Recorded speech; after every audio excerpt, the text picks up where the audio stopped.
Hello everyone, it's Sheila back again. Welcome to my channel. I am almost finished this little cardigan. I'm busy putting the bands on this one. I'm putting the bands on first because I'm going to do another little colour on this one. Because the little cardigans, I'm doing the 2 for one expectant mother and 2 for another one. So I'm giving each one of them a little cardigan with a collar on. So that's the second. This is a buttonhole, the buttonhole band I'm doing on it. But I've got all the other pieces here. The front, that's the button band, and the 2 sleeves. Just took me a little bit longer to do this one because I don't think I was in the mood for knitting when I started this one. Actually, it took me a bit longer than normal, and then having a break for the bingo last night. But I have something else to show you. I forgot to show you this yesterday. This is a card came from Pat, who bought my mandala. And I also sent her one of my patterns, and she sent me this card, and it says, "A message to say thank you. When it comes to thoughtfulness, you have a special touch. That's why it's nice to let you know your kindness means so much." That's lovely words on that card. And it just says, "Sheila, this is lovely from Pat. Happy knitting." So just to let you know, Pat, that I received your card and the payment for the mandala in the card. It came yesterday actually, but I forgot all about it for showing it on my video. I think it was actually came through the door while I was making the video, so I didn't have time to go downstairs, and I thought I'll show tomorrow. So you know that I've received your card and your payment, Pat. But I'll put that down. But I was at my bingo last night and had a very good night. Both me and my friend, we both won. We started off with the first game. We always you get a book. We get a book first to start off with, the 6 games in the book, and then there's another book. It costs us £3 for that book with 6 games in, and there's a book with 3 games in. They pay a little bit more out than what the book with 6 games in, because that's £3 as well, and then a flyer for £3. And we finished all those games. Not everybody stays back, but they have a second flyer. After they have a break, we have a second flyer, and that's another one that costs £3. So it costs us £12 altogether for our tickets for the bingo. Plus we do we always have a number on a very large domino card they have. There's well over 100 numbers on the card, and then we buy a ticket for the key draw, because it's a key club that we go to. And then we also buy a ticket for, they have the very first game we play, whatever number the house is called on, that the bingo is called on, we can buy these tickets with the numbers on. We get a couple of numbers for, that's another thing, for £1. And that's just for the first game. So whoever has that ticket that has a number on that somebody calls house on wins some money as well. Well, the first house, the winning number, I had the ticket with the winning number on. So that was £30 to start with, which I split with my friend, so we had £15 each. And then I think we went through nearly all the games in the book of 6 and the book of 3. And nearly every single game, both me and my friend were waiting for at least one number, which never turned up. And then it was the first flyer. I won the first flyer. Well, it pays a lot more than the other games, so I got £180. So that was £90 each for me and my friend. And then we have to get up after that game and buy the second flyer if we're stopping for it. A lot of people don't stop for it, but that's what we do anyway. We get the second flyer. And I was saying to my friend, joking, I says, wouldn't it be funny, I says, if you won that one? Because that pays quite a bit as well. And they said before they were playing the game that it would pay out £170, and my friend won it. We were just joking, and you should have seen the looks in that place. And when I won the last number of the bingo game, there was one or two comments, and I said, before anybody sees anything, I am a member of this club now. Because I do, and then there's a woman sits in a table. We when we go in, there's a long bench, a cushioned bench along the back with a few tables along, and me and my friend always sit there. And they have a lot of little round tables in the centre, and those cushioned tables over the other side of the room and further up and that. But there's one woman sits at one of these little tables, and she stares at me.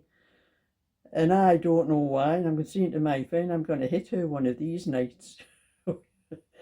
And then when I won all that money, the looks I was getting off her was even worse, and I don't know why she stares at me like that. But anyway, apart from that, we had a good night, so we came home with nearly £200 each, which was very good.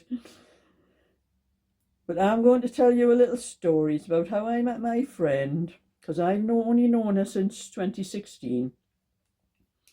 But I met her through my partner, Mel, who I told you a story about a little while ago. I was only with him for 18 months when he died. But anyway, when we were together, he lived up that area where my friend lives. Of course, I lived, different near North Shields down that end. And he used to go up there, and we used to go to this pub on a Monday night. They had a quiz on, and he used to have a little game of bingo after the quiz and that. And that was where I met my friend Anne. She was in one of the teams. Well, me and my partner Mel, and there was a couple of his friends that we used to go with. So we made one team, and Anne was in a team with some of her family, and the rest of them. We used to have a good night. It was a really good quiz night. This was before the lockdown started. And we used to have the barmaid. She used to do the quiz in the hill heads. It's in a place called Westerhope. That's the area that we were in at the time. And she used to write the quiz out, and she was a bit of a scatterbrain. She used to make us laugh every week. There was always something wrong with the quiz, and she used to write it out on a big sheet of paper, and she used to write the question, and she had the answer on the same line. And there was one time she read out the question and gave us the answer, read out the answer as well. And I says, Sharon, her name was. I say, Sharon, you just told us the answer to that question. And she, oh, what am I going to do? She says, I'll have to make another question up. There's no need, Sharon. Just give everybody a point because we've all got the answer right because you've just told us what it was. That was the kind of thing. And they used to have a general knowledge to start with. And then we used to have a sports quiz. And Sharon's husband, Graham, his name was, he used to do the sports. Him and another fella used to work out the sports questions and that for us. Well, after the sports, there was always a break, and the manageress who was running the place at the time, she used to put a buffet on. Never used to cost us anything, it was all free. And she used to put a buffet on. Well, I had a break after the sports questions, and we all used to line up at this buffet to get what we wanted off the buffet. Well, there was this one fella, his name was Colin. He never ever joined in the quiz. He used to come into the pub just after he used to have it timed. He used to come into the pub after the sports part of the questions was over, ready to join the lineup for the food. Well, Graham, and asking the sports question, he says one night, he had asked all the questions. We were all going to get ready to line up, and he says, I've got one more question for you before you all get up. And he says, his question was, how long do you think it'll take Colin to sprint across the car park and get into the pub? And we were sort of laughing, knew he was making a joke about Colin, and all of a sudden the door in the pub opened and Colin walked in, and we all just burst out laughing. Colin was looking at us with such a A look on his face, he hadn't a clue what we were all laughing at, like, but Graham had been looking out the window before Colin came in, had seen him coming across the car park, and that was the kind of things we used to have on a Monday night. And then, well, after a while, I've been going there for a while. Well, I had told you all that Mel died from a brain tumour, and that spread to other parts of his body and that. And so I thought, well, that was the end of the quiz. I've got no reason to go up there anymore, you know. But after the funeral, it was probably after about a month or something after Mel had died, I went up to see everybody to, you know, see how they were all going on. And they were all saying, well, why don't you come back to the quiz, Sheila?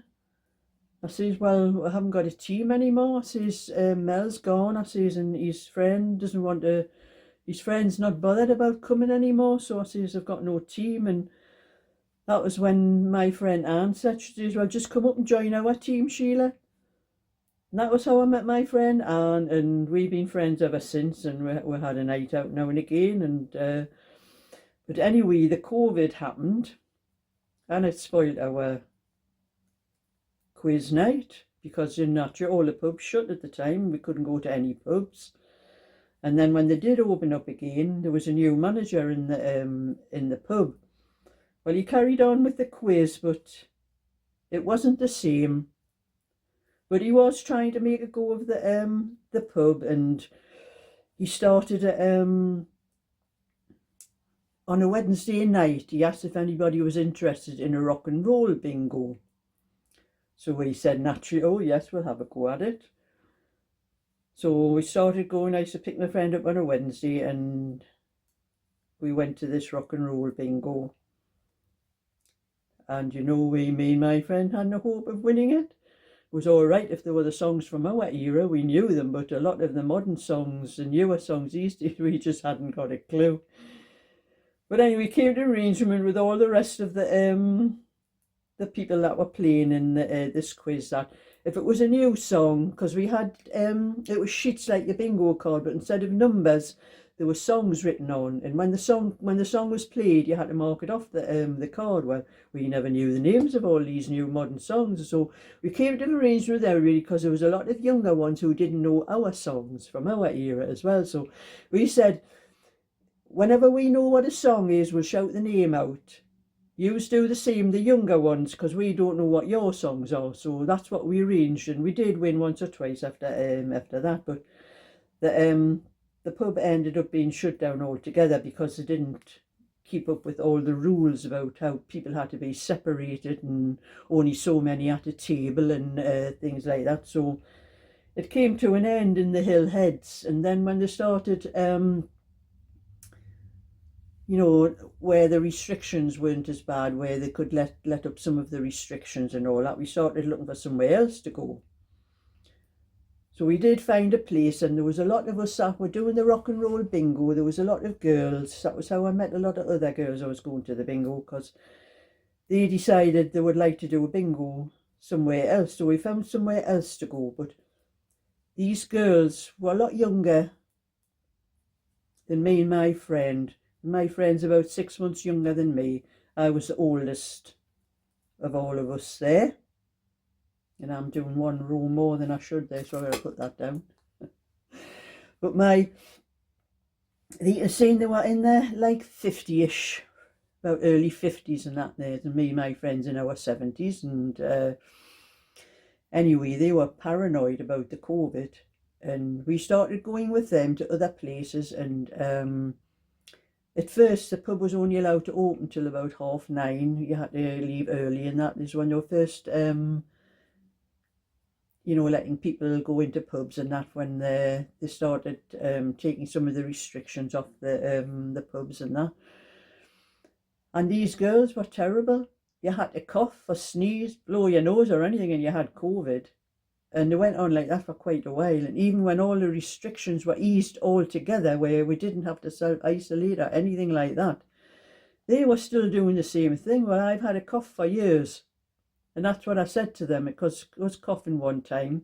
Sometimes when I cough, I cannot stop. It takes, you know, I've got to stop doing what I'm doing and take a drink of something. And oh, you better not come, you better go home, you might have COVID. And that was the way they were talking, and I just got sick of it. And I said to my friend, can we not find somewhere else to go? I says, I'm sick of these lot. I says, they're paranoid. I says, every single thing we do, I says, I'm trying to blow my nose in here because I think you've got COVID.